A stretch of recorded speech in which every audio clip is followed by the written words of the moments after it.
And then I get to hear it repeated through my speakers, which might be coming into the microphone a little bit. Um, Got to push a couple buttons here to make sure that the live comment ability is active. And I think that's done simply by me doing this and this. So time will tell. Um, well, hopefully, if you're here, you can write live because I think it might be fun to do a chart example or two. Yeah, that worked. Around Mars synods and Mars cycles and whatnot. I was on a little bit earlier just talking about what I feel alive in this Mars Cazimi of today, November 17th, 2023. For some of you will be November 18th if you're into that whole Gregorian thing and time zones and whatnot.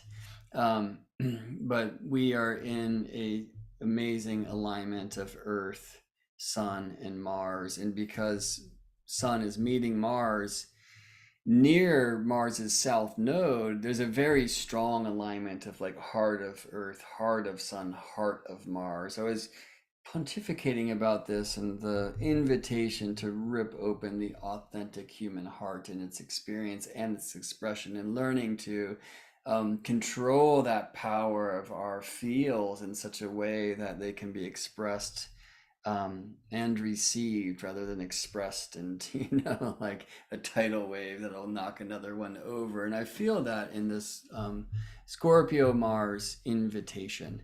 Now, there's a lot of different ways to do Mars cycles. Let's play with one of those.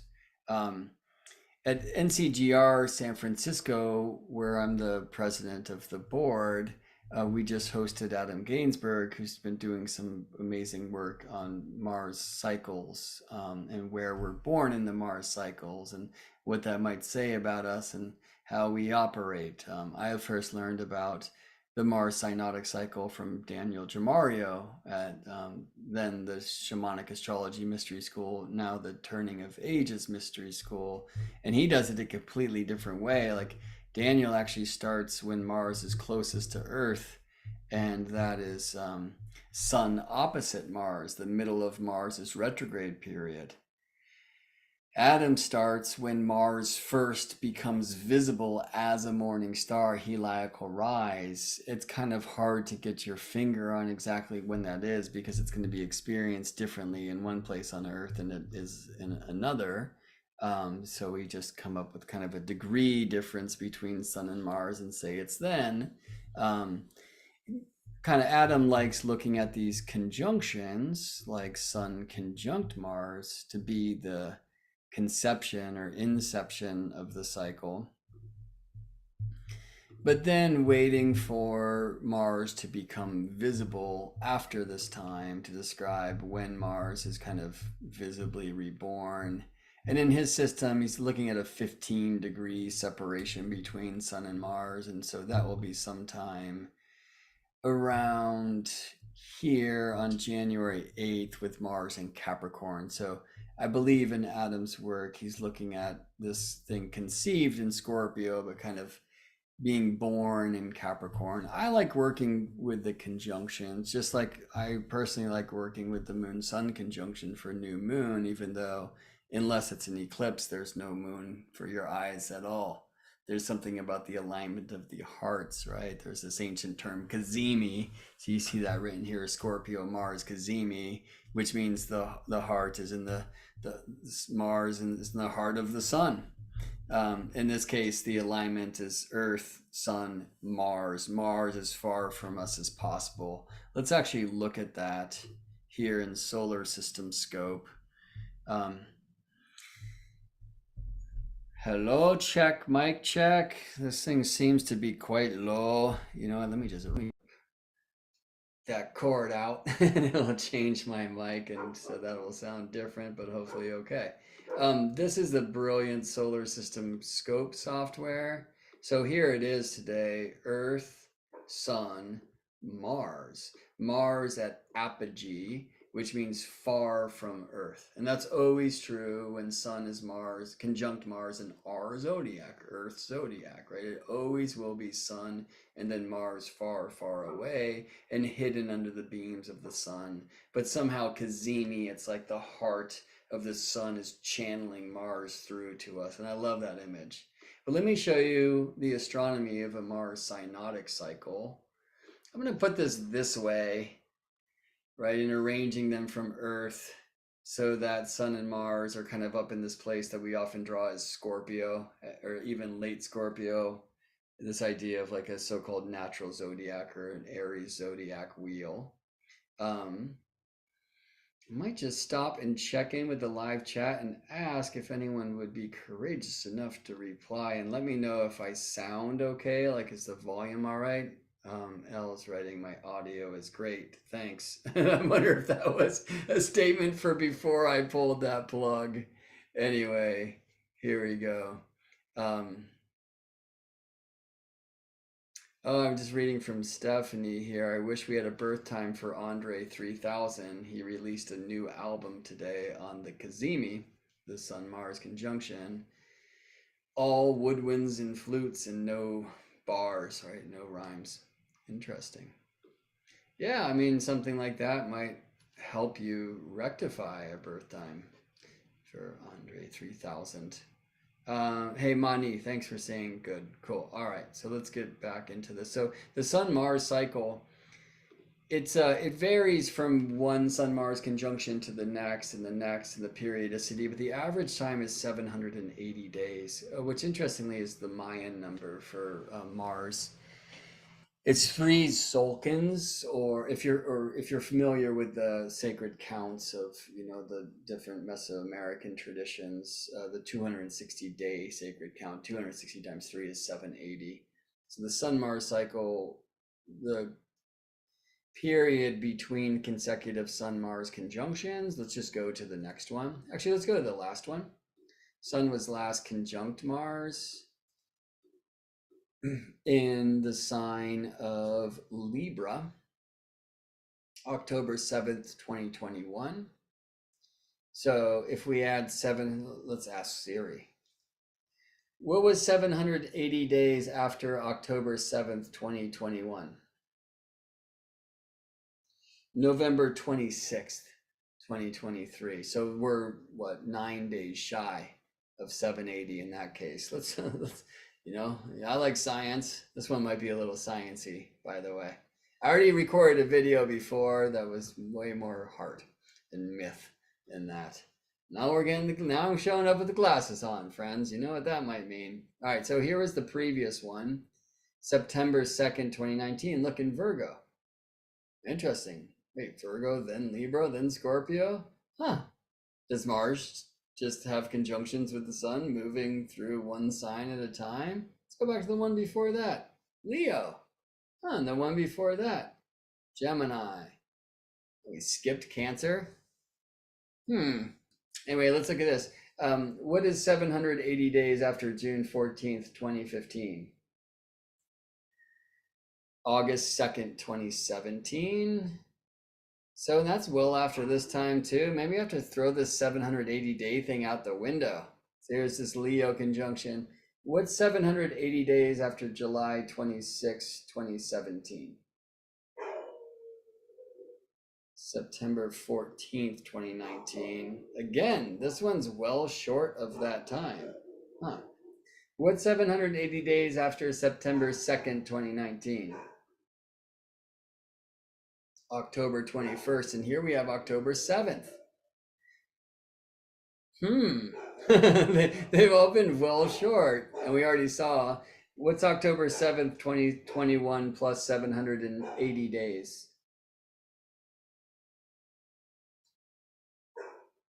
Oh, that's weird. I have to ask it in a particular way to get an answer. What is 780 days after October 7th, 2021? November 26th. What's 780 days after November 17th, 2023? January 5th, 2026. So that one's much closer. Let's just keep going because I want to show you something here, okay? What's 780 days after January 9th, 2026? If we skip Sagittarius. February 28th, 2028. Now we're at March 20th, right? So this one was way longer instead of way longer instead of shorter. And now at the first degree of Aries. And check that one out, right? So let's go back to today. Scorpio, the next one in Capricorn. And not even like a little bit, like, right? So completely skip Sagittarius. And then after Capricorn in 2026, skipped Aquarius and Pisces, and now we're in Aries. Whoa. What's 780 days after March 20th, 2028? May 9th, 2030. Here's May 25th. So again, like right now, and look at Aries to Gemini, so skips Taurus. And then I'm gonna stop asking 780 days. Now Cancer, now Leo, now Comet, now Cupid, Libra, Scorpio. Okay, so the next Scorpio Mars Cazimi will be in 2038, of 15 years from now, but not at the same degree, right? Here's the one today, 26th degree of Scorpio. This one's down at 9. Let's go through them again. So there's a Scorpio one, and then Sagittarius. So that time they don't skip Sagittarius. They skip Capricorn and Aquarius, Pisces. Now to Taurus, Cancer, Leo, Virgo, Libra, no Scorpio, right? So if you've played with the Venus cycles, you've seen the star. This is my favorite one with all these hearts. How do we show that so it shows up? We don't. I have a picture of it I should show. But anyway, you've seen the Venus pentacle, how Venus and Sun make these regular meetings that describe a pentacle, a five-pointed star in Earth's zodiac, right? Now the five-pointed star does slowly retrograde, but you see this amazing repetition that really dials into zodiac signs, about 2 degrees off from one to the next, right? Like this Mars thing, it's way chaotic. What is going on here? And the answer is, well, Venus's orbital path is amazingly circular. It's not circular. All orbits are elliptical, but Venus is the most circular of them all. And actually, Earth is pretty circular. This is an astronomical something called eccentricity, right? Look at Mars's path. Way elliptical, way eccentric. This is true for Mercury as well. So when you start trying to track Mars synodic cycles, synod means meeting, like this is a Sun-Mars meeting. So when we say the Mars synodic cycle, we're talking about Sun-Mars. I could also talk about the Venus-Mars synodic cycle, okay? But if you just say Mars synodic, you're talking about Mars with the Sun, right? Sun with the Mars. About 780 days, but we just saw, thanks to Siri, like how off they are from 780. I believe in, actually I should say I know in some of my sacred astronomy courses, I show maybe 30 something cycles of Mars data. Let me see if I can pull this up for you.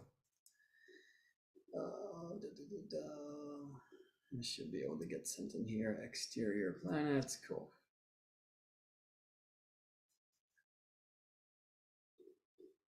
Here we go.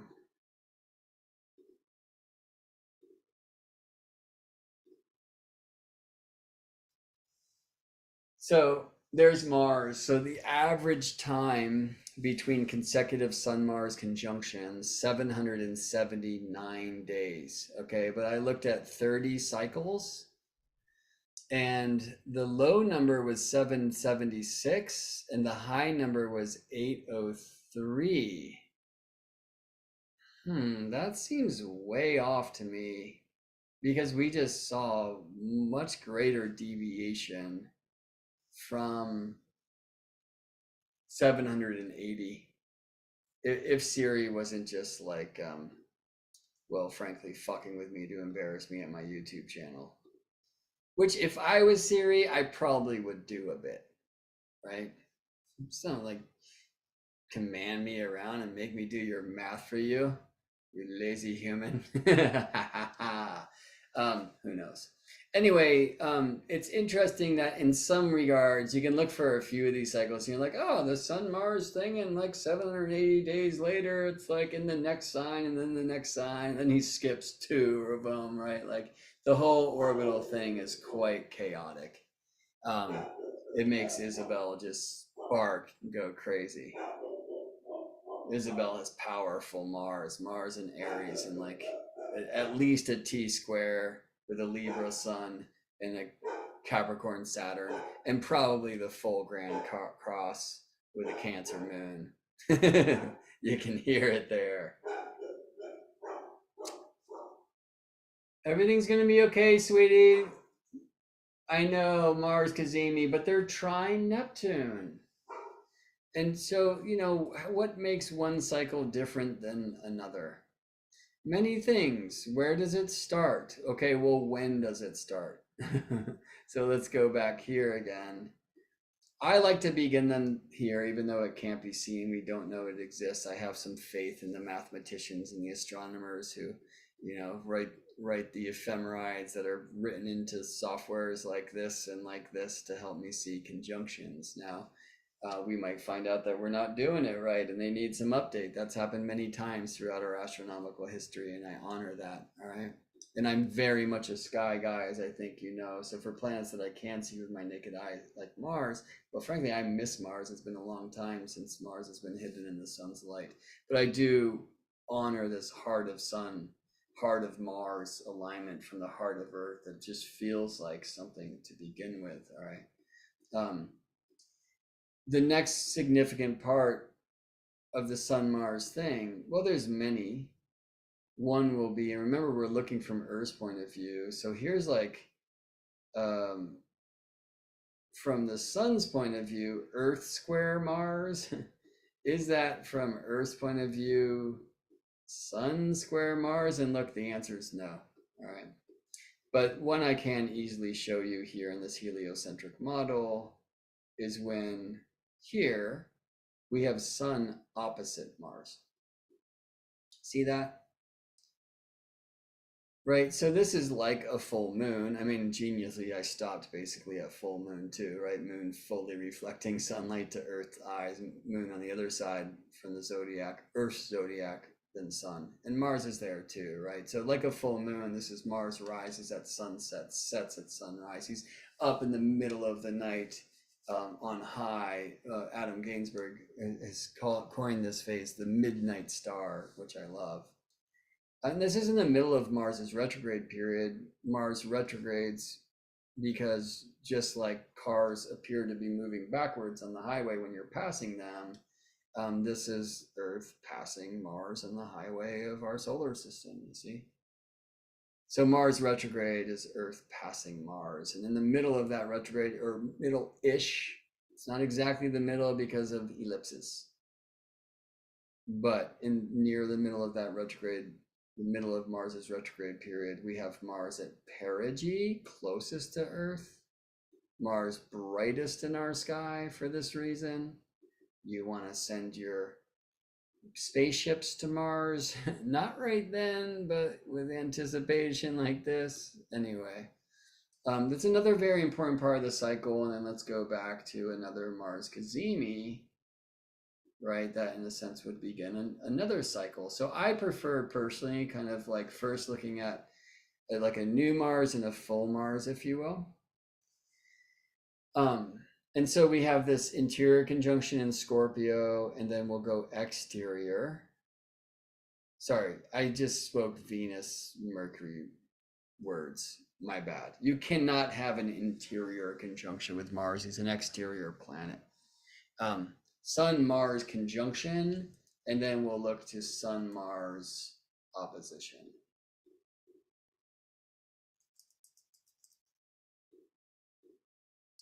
So that will be Mars in Cancer, Sun in Capricorn, January 15th, 2025.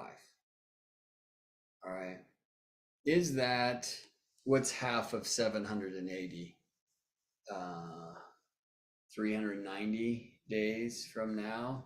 No. Or ish, right? So other things like Mars square Sun on one side of the cycle, Mars square Sun on the other side of the cycle, other things we can do with it importantly. But let me just look to Scorpio Mars and Cancer Mars, right? Scorpio, Sun Mars conjunction, Cancer where Mars is during the Sun Mars opposition as like a nature of this cycle. And I want to go back in time and show you when Sun last conjoined Mars in Scorpio. We got to go way back. It's kind of been skipping Scorpio. This was in 1991.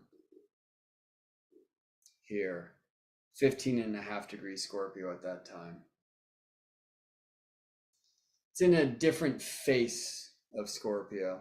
If y'all have done like the Tarot Decans correspondence, this one's the 5 of Cups. Well, this one's the 6 of Cups, right? There's things like we can do with that, different divisions of the signs. But also, let's look at where Sun opposes Mars after that Scorpio conjunction. Hold on a sec. Hey, Izzy, come here, honey. Come here. Hey, come here. Come here. Come on. Your soundtrack is awesome because we're talking about Mars. It's like spot on. If Mars could bark, he would. But I'm also thinking you might want to enjoy just like a little rest for a while. Huh? Yeah. Relax, and then we'll go have a journey. Don't say the W word unless you're ready for the W. You know what I'm saying? All right, speaking of the W, I said, yeah, 1991, here's 93. What was happening on Earth in those times? Look, so it's another Cancer happening, all right? Let me rewind. We got to go all the way back until 1959 for the Sun-Mars conjunction in the sign of Scorpio that preceded that one. And now, look, Mars is at the 6th degree of Scorpio, so that's the first phase of Scorpio. Interesting, at that time, conjunct Neptune, because this one is trine Neptune. That's intriguing to me. So, you know, everything is like you just have so many variables in these equations, right? So many beings participating, so many notes in these celestial chords and songs. I'm interested in seeing here October 29th, 1959, Sun conjunct Mars at 6 degrees Scorpio, which is not only said to be the face of Mars, but also the bounds of Mars. I'll show you that real quick. It's just like Mars, Mars, Mars. Like in some regards, that's like the most Martian degree of the zodiac. If you look at some of these ancient divisions of the signs, would that time be more Martian than this time? Sun then opposed Mars, and Mars was in Cancer then too. So what we've seen, at least from just analyzing 3 of these patterns, maybe we can suggest, and look, when you're looking at planetary cycles, remember your maybes. Remember your perhaps. Do not be satisfied with looking at 3 cycles. You will be very easily misled, all right? Get a lot of data points, all right? But what we have seen in 3 of these, the most recent 3 of these, including the one that's seated now, is that Sun conjunct Mars in Scorpio, followed by Sun opposite Mars with Mars in Cancer.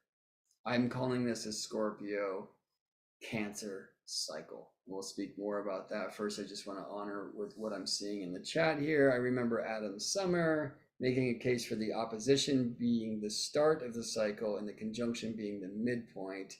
And he debated with Adam Dainsberg about 4 years back. Yeah, again, I was taught opposition as the start point because in a visible experience of the planets, wouldn't it make sense if the planet's most visible? Well, in that logic, then we should start the Venus cycle when Venus is either at maximum elongation or maximum brightness, and nobody's doing that.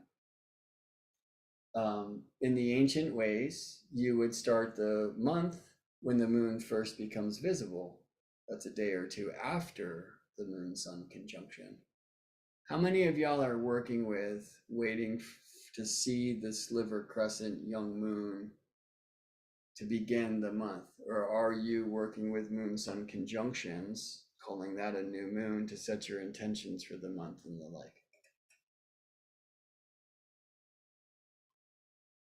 Linda writes, CERN accelerated pronouns for the first time in 1959. Oh, accelerated protons.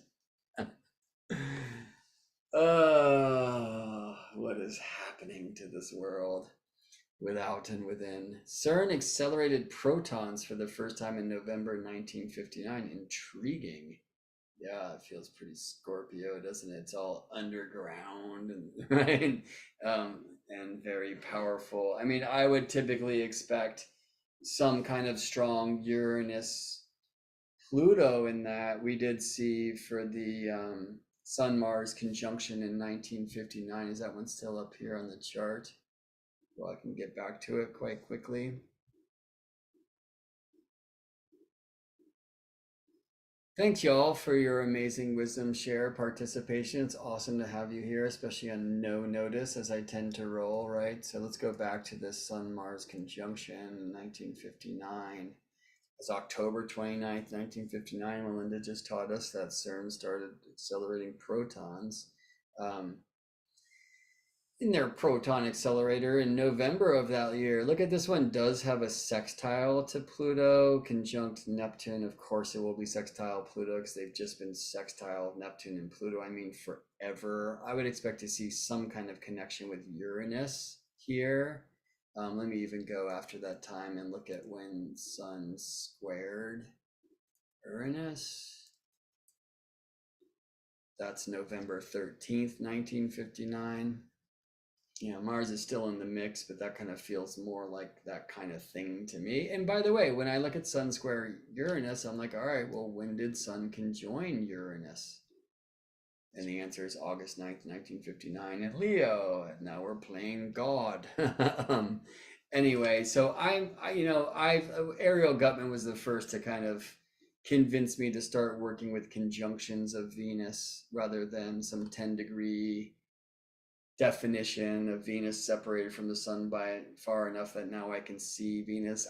That wasn't just Ariel Gutman convincing me of that. It was that I saw Venus when she was 2 degrees from the sun.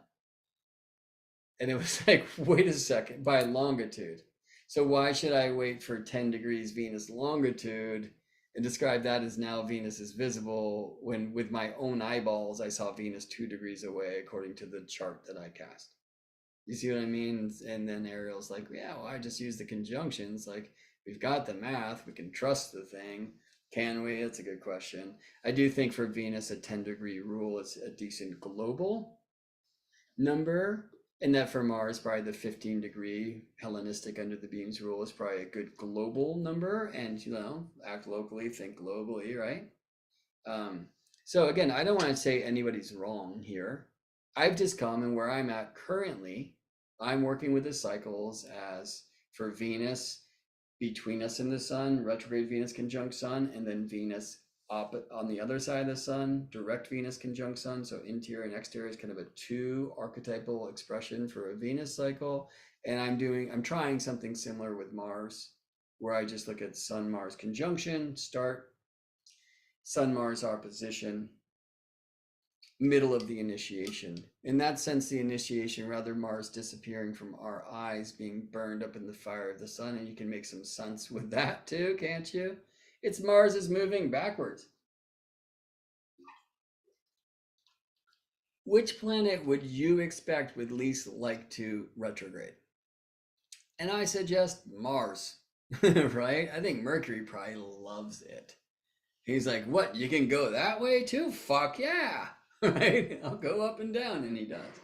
Um, Mars is probably like, oh, I was like doing something. I was going somewhere. You know what I mean? And now I gotta, yeah. For Saturn, it's just like, yeah, I just like to stop. Um, Naturally amplify. That's a fun name, right? So you are doing great work. I'm just watching it from sitting in the fence. Yeah, I mean, I'm just sitting out there too and tripping on it as well. And you know what? In that sense, like, does make sense. Like the visible story, I don't know, of Mars just becoming visible in the sky, and I'll go participate it with it. You know, I watched Mars disappear. It feels like it's been forever since I've seen Mars, but I do also honor that, and I work so often personally with clients in like composting the old into the dark soil to plant the seeds for the new. And for me, that's happening in the alchemical furnace that is the sun. And so this is a time with Mars being reborn, and we're not allowed to see it. We just had tomatoes grow out of our compost pile, which wasn't the plan. It was awesome, right?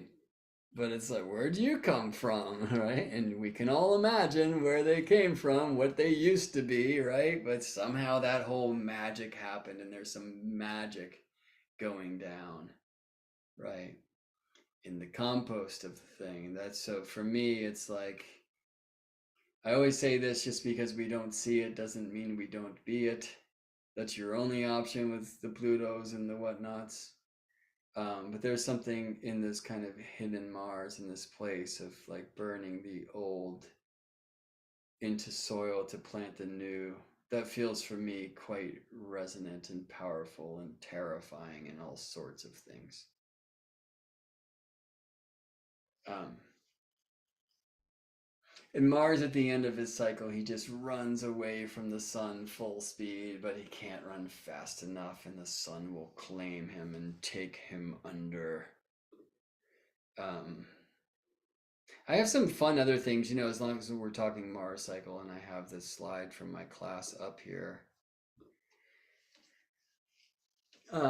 Synodic cycles. Mars is direct for 707 days of the cycle, and only retrograde for about 72 days on average. And look at, like, some of these say 60, some say 81. Again, I'm questioning this range. If I looked at 30 cycles, I think this should deviate from that 779 by a greater number for sure. I got to go find like the spreadsheet where I first calculated all these things to see, and I think I'll learn something there. um And we dig that forward for 707 days of this thing, right? So he's kind of like direct like 7/8 of the time and retrograde for 1/8 of the time. That's bad math, but something like that. It was 408 degrees direct. This number is, oh no, travel. So if between consecutive Earth Mars conjunctions, 408 degrees. What? Well, all the way around the wheel, so 360, right? Remember, it's more than a year long. Um, that seems like a strange number to me, but it's not, because Mars spends so much of this time retrograde, right? That 2 years isn't going to put it right back in the same place. Anyway, so it's like the whole wheel 360 plus another 48, so kind of like semi-square to where he last was. But there should be great deviation from that. We just saw in looking at a few of the conjunctions, like it's just not behaving, right? If you look at, well, Venus isn't on here, but like Neptune, look at this, 2.25 average, 2.25, and 2.25 was the range in 12 different Neptune cycles. Right? That's not like that for Mars. That's quite a good amount of difference. deviation from the norm. Anyway, look, degrees direct, degrees retrograde. Like for me, these are interesting things. And also this, which I love, and I love that Adam just mentioned this in the talk that he gave for NCGR San Francisco. Where, by the way, we have a different presenter every month for free. ncgrsanfrancisco.org. Happy to be going out to dinner tonight, actually in person with the board. We're always meeting by Zoom, you know. But those presentations are monthly and by Zoom. We'll next have Anthony Lewis talking about primary directions. He's awesome. In early December, come join us. ncgrsanfrancisco.org. All right, well, dig this. Phase at station. So Sun is about 135 degrees from Mars when Mars stations retrograde, and then later when Mars stations direct.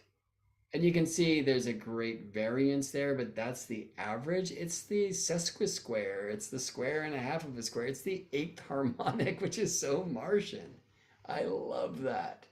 Jupiter's much closer to the trine. Interesting, Saturn on the tridecile. We could go on and on, but I want to talk about Mars. Oh, Uranus and the biseptile. Amazing. All right, so what would a Scorpio Cancer cycle be about, if that's in any way what this thing is? I'd say Scorpio intentions that necessitate Cancer initiations. If you want, as I was sharing earlier today, and sadly quite quietly here on YouTube because I forgot to turn my mic up, I believe that any Scorpio anything, and probably especially Mars, is the authenticity of the awakened human heart. Now, I don't typically go to heart when I think of Mars, although, you know, like temper and rage and some of those things, you know, like that's not something that's happening of the mind, is it? Passion feels very Mars, right? We associate with Venus, and I feel you, I hear that, you know. But how can we direct our power in such a way that it doesn't emanate as rage or war or whatever? These are really important questions. And I think so much of this has to do with allowing our deep felt experience and releasing the blockages to allow the heart to be fully awakened. For me, Scorpio is the art of the heart, and I like the traditional association of Scorpio as Mars's nocturnal sign.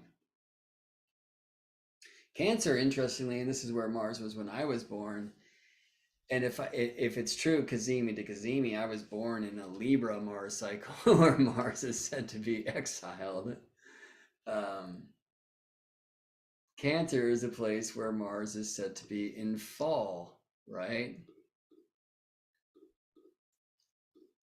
I'm just actually interested when I go back before my birth, Sun conjunct Mars in Libra more than a year before I was born, and then Sun opposite Mars after my birth with Mars in Gemini. And so I'm thinking of that as a Libra Gemini cycle. Now, Cazimi in Scorpio, Sun opposition with Mars in Cancer. Retrograde in Cancer. If you want a Scorpio, you're going to have to go look back at some of that family pain. Do you see what I mean? I mean, fascinating. Check this out. Put Scorpio on the rise. If you do, you'll find that Cancer is the 9th whole sign. Cancer is like the university to learn how to walk the Scorpio way. Right. So, I mean, literally just one way that works is my family connection, whether it was nurturing and allowed for me and helped me learn how to like open my heart and express my feelings, or if I was orphaned or abused or whatever, and you know, there's trauma in youth and the family experience, true for most mystics, because we awaken from nightmares, not dreams, at least at first.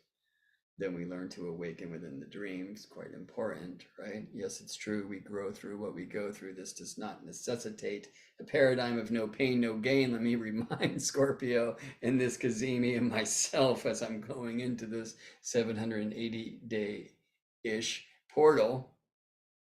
But there's something about Cancer as the 9th of Scorpio And something about Scorpio is the 5th of Cancer, but let's stick with Cancer as the 9th of Scorpio. There's something about the university of our challenges with family and not family, with tenderness and lack of tenderness, with caring and abuse, right? That's going to birth the deep, authentic expression, or at least experience, of all the feels. So my feeling is part of the initiation of this cycle, which I see in the Sun opposite Cancer Mars, is going back to look at what family was, is, and then moving forward into what it can be, to assist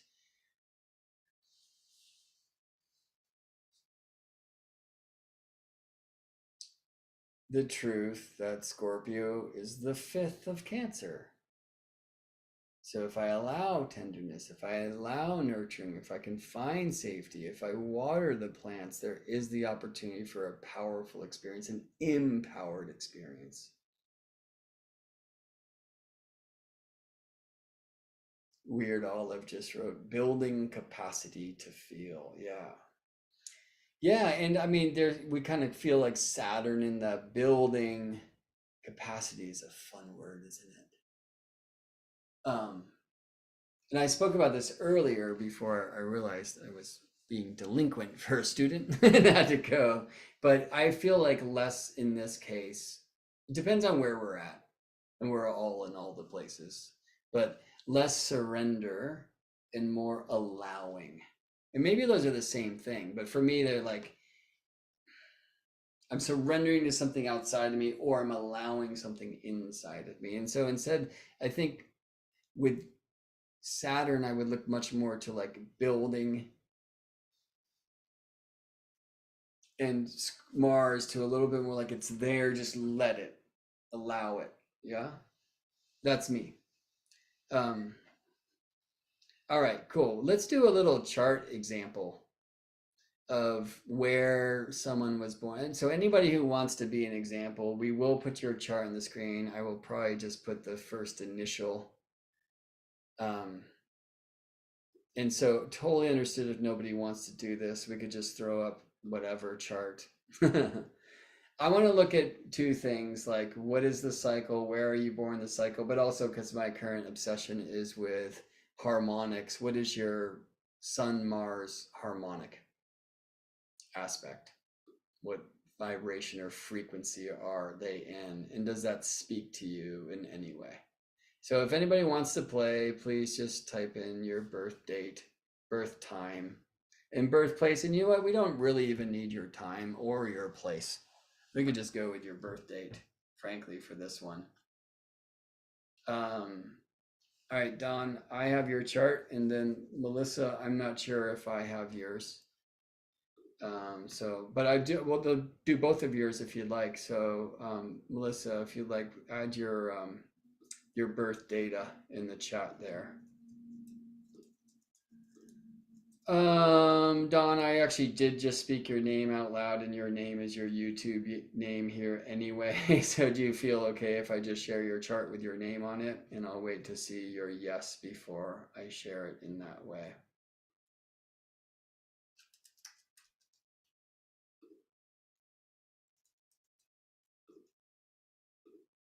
Okay, thanks, Don. All right, then buttons.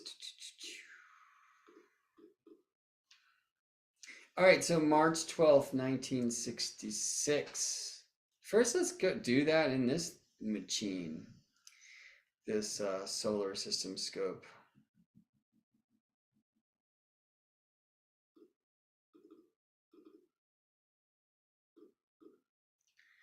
March 12th, 66. So Don, this is you from the helio point of view. Now I didn't dial in the time, and this is for California anyway, but look at your Mars thing, all right?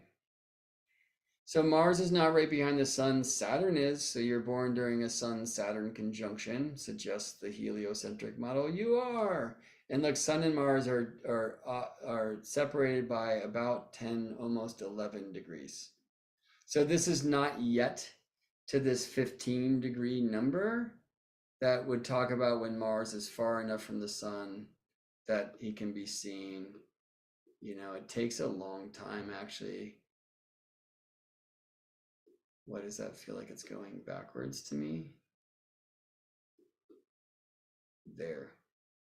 Now Mars can be seen as an evening star, because I was actually just looking on the wrong side of the sun. Anyway, it won't be too long after your birth when Mars becomes visible again. The thing is, with Mars time, Sun Mars, it takes a lot longer than you think it's going to take, because Mars's speed, especially when conjunct Sun, is incredibly fast.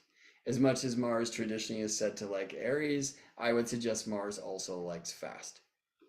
So when you were born, Mars was moving with 46.5 minutes per day. That's very fast Mars.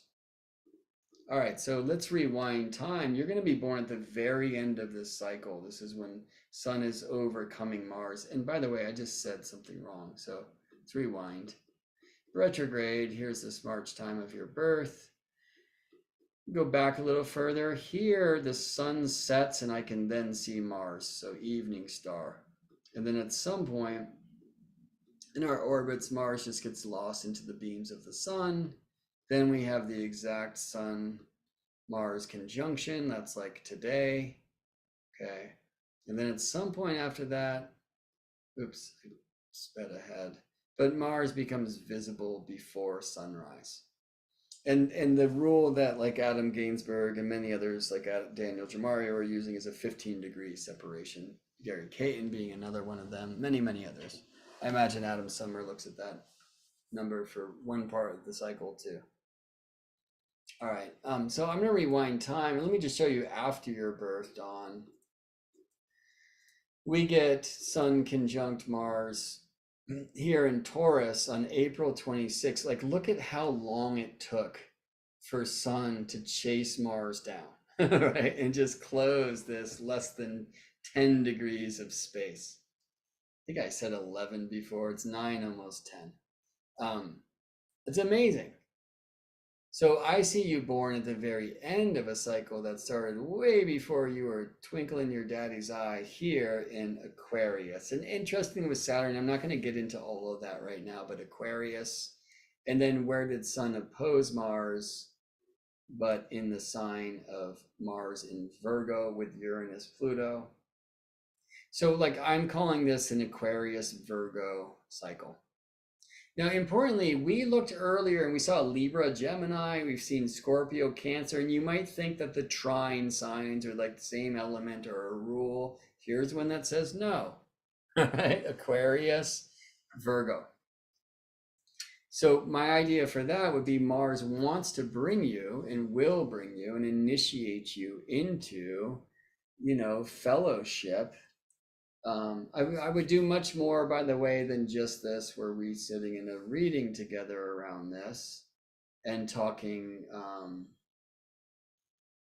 about not only your natal Mars of Aries Mars reflecting Pisces light to somewhere that can't be seen on Earth because he's under the beams of the sun at the end of a great cycle and whatnot. I'd be looking at, oh, well, this Aquarius is in the 5th house. It was with Saturn, whereas Saturn, your sun's with Saturn, on and on and on, all the things, you know?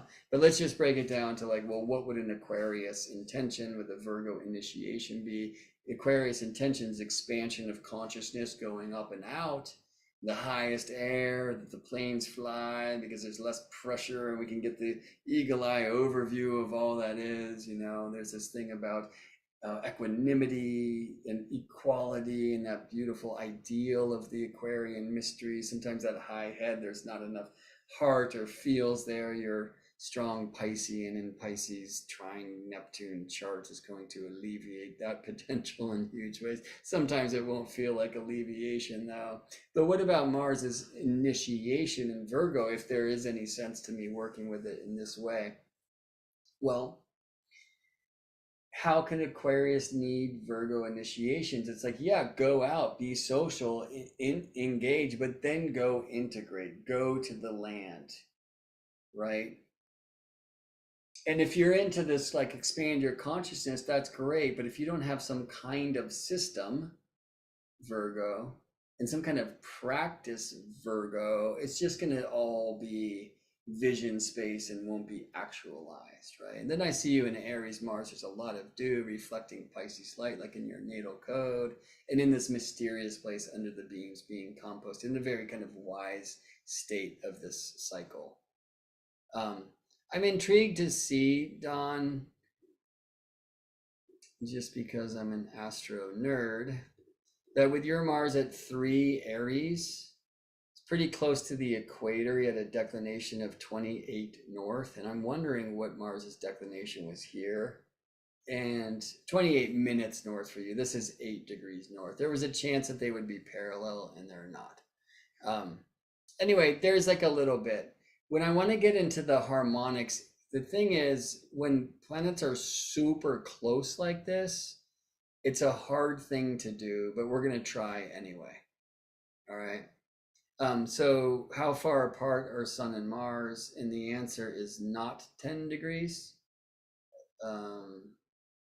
Right? No, more than 10? Gosh, I'm doing some bad math. Or I was right the first time, almost 11. 22 degrees and 41 arc minutes. So it's like 22 and a third degrees. Get your calculators out, people. Hey. Get your calculators out, people. All right. So let's just divide the wheels 360 degrees by this small amount of it, which is 10 and 2/3 degrees.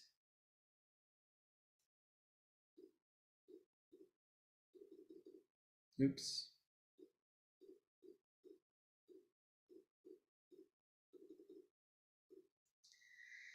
So it's 0.09 of the wheel.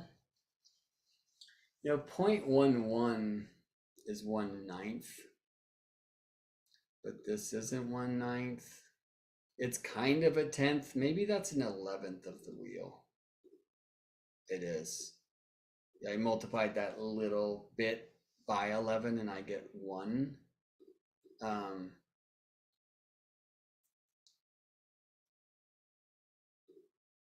But what does this mean? Let me look at like an 11th harmonic of your nativity. It's like I said, like I haven't kind of cracked the code for super close planets yet. Here we get Sun, Mars, trine in the 11th. And so, by the way, if we cast the 33rd harmonic of your birth chart, we're going to see a Sun-Mars conjunction. Here it is. You actually have tons of things gathered together, including Sun, Neptune at your ascendant in the 33rd. The reason why Sun and Neptune are conjunct is, as you know, Don, you have Sun trine Neptune in your chart. Okay, so that's a conjunction in the 3rd harmonic. And then basically any 3. So in the 6th harmonic, 3 and 2, they'll be conjunct. In the 9th harmonic, 3 and 3, they'll be conjunct. In the 33rd, 11 and 3, they're connected. The question is, what is the 33rd harmonic? And I also just want to see your Sun and Mars in that math. I gotta learn how to do this. So 360 divided by 33, that's this 10.9 degrees. Yeah, there's like a different math I need to learn for when things are close, and this is really kind of helping me start to see that.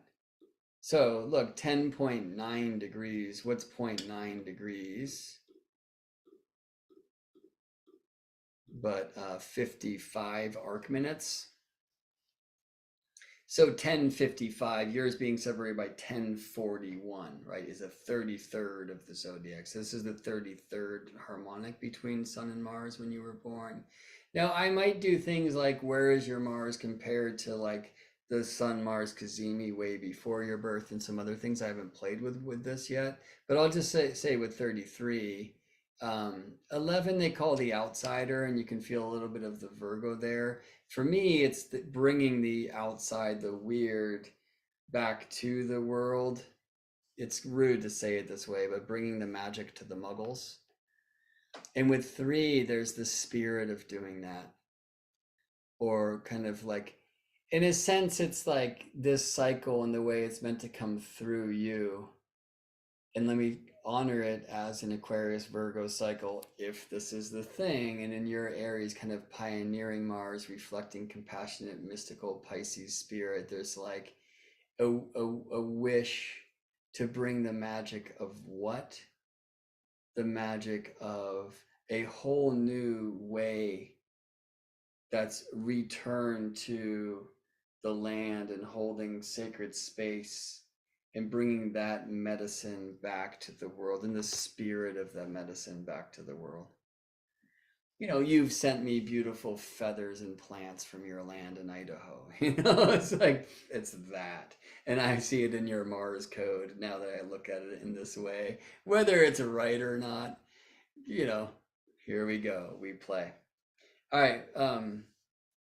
Melissa, so I see your stuff here. Thanks, Don, for playing. Hopefully that said a thing or two. We go now up to Ireland. And thanks so much. A bunch of you put in birth data here. I probably only have time to do one more because I got to take the DOG on her great adventure for the day before Anna and I go out for a very important date. So here we go. I'm just going to write MC born 1769. Sorry, in Irish we would call that the 7th January 7/1/69, 10:45. You just wrote Ireland. I'm gonna write Dublin, and again, I don't need for this anyway. I don't need an exact chart, but Ireland is not just some rock. Right, so we need to be more specific to get a more specific chart, but for what I'm doing right now and for the time I have, this is going to be enough anyway. So let's play. Oh my gosh, I put the wrong button. It opened a whiteboard and then they took me straight into a quiz I don't want to take. All right, here. So Sun, Mars in Scorpio, yeah, at home. Sun in Capricorn. The sun is waxing away from Mars. I know that's not a waxing, but Mars is now reborn as a morning star. We're somewhere before Mars stations retrograde, which will be when the sun is sesquiquadrant Mars, and then we'll find the middle of Mars's retrograde period. But this is kind of the beginning quarter of the cycle, if you will. So I'm going to go back to Sun conjunct Mars, and we get Cancer, first degree of Cancer, and Venus was there too. So this looks like Earth, Sun, Venus, Mars, all in a line. Mercury retrograde super close, so it's like Earth, Mercury, Sun, Venus, Mars, all in line. What a magical thing. And in Cancer. And maybe in the 5th house, 6th sign. I'm not sure where you were born in Ireland, but I'm going to stick with it there anyway. So a Cancer. And then let's go Sun opposite Mars. Sagittarius. But let me just show you after your birth that Mars stations retrograde.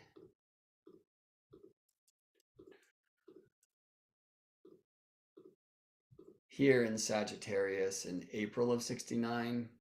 And then he'll go backwards from there to receive this opposite ray from the sun in May of 31. Okay, so what if we play with this as a Cancer Sagittarius cycle?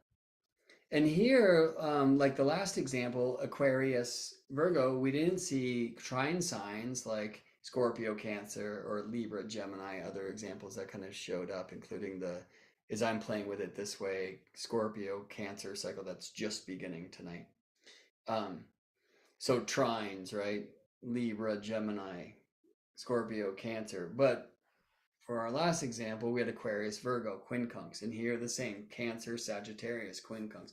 Really great quincunx because Cancer, where we want home, family, the land, where we are, our tribe. But Sagittarius is inclined to go far out, right? So one thing is like, we can go far out even without leaving home simply by starting to look into things like astrology. And maybe our religious grandmother thinks now we need an exorcism. So I'm not saying that's what's built exactly into your cycle, but just speaking about the archetypes in this regard and that challenge. What is a necessary initiation of Sagittarius? Yes, like love your people, love your crew, and go far out and like bring back something from the far away world to this place. Um, all right, I wish I had so much more time to speak about this. I do want to just look to your Sun Mars harmonic, and I don't even need to break out the calculator for this one because this is a very strong quintile, which is a sextile plus 12. So let's just put the fives on the screen. And we see tons for you, Melissa, tons of fiveness, right? So typically very creative, playful. There's a joy here. And Sun, Mars are connected in this way. In fact, Sun is at the midpoint of your Chiron Mars biquintile. So if we cast a fifth harmonic chart of your nativity, we're going to find Sun and Mars conjoined. And just because harmonics are my current obsession, there's that strong Sun Mars, by the way, in your fifth harmonic chart. We just say that you were born with Scorpio Mars reflecting Cancer light. In a sense, Mars's service here is like, yes, Capricorn, we must preserve the true traditions for the 7 future generations and hold on to what truly matters, and build and preserve the proper foundations and traditions. I'll say traditions again. But Scorpio Mars, it's a power. There's a personal power. He wants to go his way. Now, importantly, in the Aquarius rising chart, and thank you for confirming Dublin is your birthplace. Aries is the 3rd whole sign. Scorpio is the 10th. Now your midheaven's in Sagittarius anyway, and I don't know if I showed this chart on the screen, but Sun and Mars in their opposition after your birth are right on your meridian. Kind of brings more of that like home and go out there to the surface. But there's something about the power of your voice and your work, of how you will like probably help, yes, sustain an order, but not by erasing the magic, but remembering it. The magic of the land, the circles of the stones, the fairy circles, and the sprites out there, and the great alive land of Ireland. Yeah. But there's something about journeying, learning that's in this design, right? And well, I imagine this strong Scorpio Mars on high when you were born. Yeah, maybe having more magic and more power than some would wish. But it really is the power of the heart, this beautiful Pisces, Venus, trine Scorpio, Mars in your chart, right? So there's this interesting weirdness of sextile or agreement between Scorpio and Capricorn, which has always confused me because Capricorn kind of feels like I have to keep my shit together, and Scorpio's like we have to lose our shit, kind of. But I will say it this way, like, when the earthquake comes, we're reminded that we should have a bug out bag and a plan in case the big one does, if you feel me. And sometimes we really need some of that like potential challenge that like invokes fear so that we can like take action, or at least make plans so that next time something comes around, we've planned the work and can work the plan. And it's almost just like, let's use that, like if something happens here at home, where do we together go? And there's some medicine there for you. And while you're driving away from that great volcano or whatever, the whole family's singing songs because you were ready, because you allowed yourself to be afraid. And there's a magic and a power in that. And there's so much creativity in this quintile in your Sun Mars, and also just in the fiveness in your chart altogether. Anyway, that's like a weird place that it's taking me like 7 different astrological obsessions to get to. I don't know if any of that's true. It would be way more interesting if we were sitting here with the opportunity to talk with one another and reflect. Yeah, but there's a little bit of like what's inspired for me there. And thank you so much, Melissa, and thank you so much, Dawn, for choosing to put your charts up on the screen. That itself takes some Scorpio courage. Right on. I'm going to read this from Weird Olive. Capricorn and Scorpio. Let's put ourselves in a situation where we'll be forced to save ourselves. Yeah, intriguing. Right. Right. And then what is the other side of it?